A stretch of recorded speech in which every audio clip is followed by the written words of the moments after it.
As we know, today is Juneteenth. It commemorates the day back in 1865 when the enslaved in Galveston were told they were finally free. The news came 2.5 years after the Emancipation Proclamation.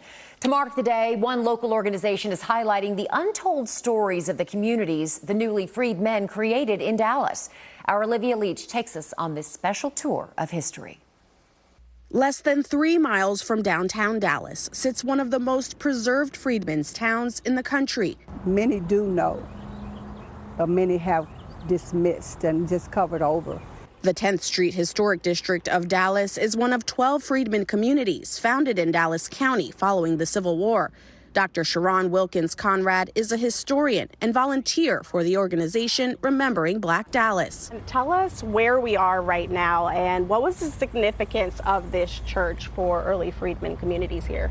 So we are at the corner of 9th Street and Cliff in the 10th Street neighborhood of Dallas. This is the Greater El Bethel Baptist Church, and this was one of the pivotal, important locations in the 10th Street neighborhood. Land ownership and community were vital for the once enslaved and newly free. The folks were able to kind of create a space and a place where they felt safe, where they could educate their children, where they could get away from some of the ravages, the economic ravages of sharecropping, and just kind of grow and thrive. The organization Remembering Black Dallas was awarded a grant by the Library of Congress to help document the stories of 10th Street.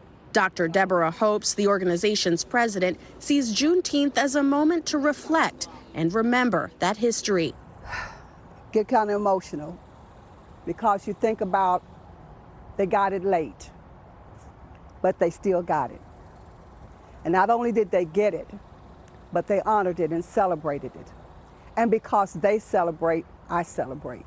To celebrate the resilience of these communities, Remembering Black Dallas created the Ukanika Bus and Walking Tours, named after the Zulu word meaning to empower or give back. It's exciting to share the stories with the community because, again, it's our history. And in order to understand the way that Dallas looks and the way that Dallas feels today, it's just vital that we hear from these voices that have been kind of overlooked for so long. 10th Street was just one of the stops on their sold-out Juneteenth bus tour last weekend.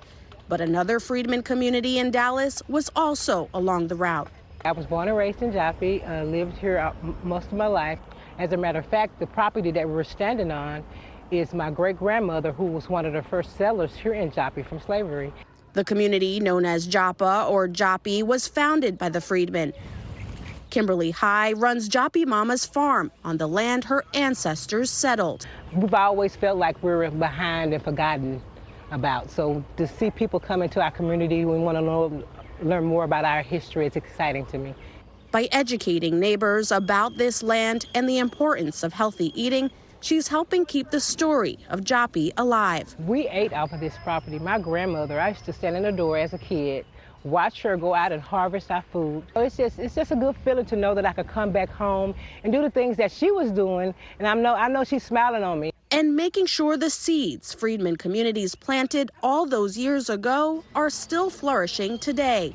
In Dallas, Olivia Leach, CBS News, Texas.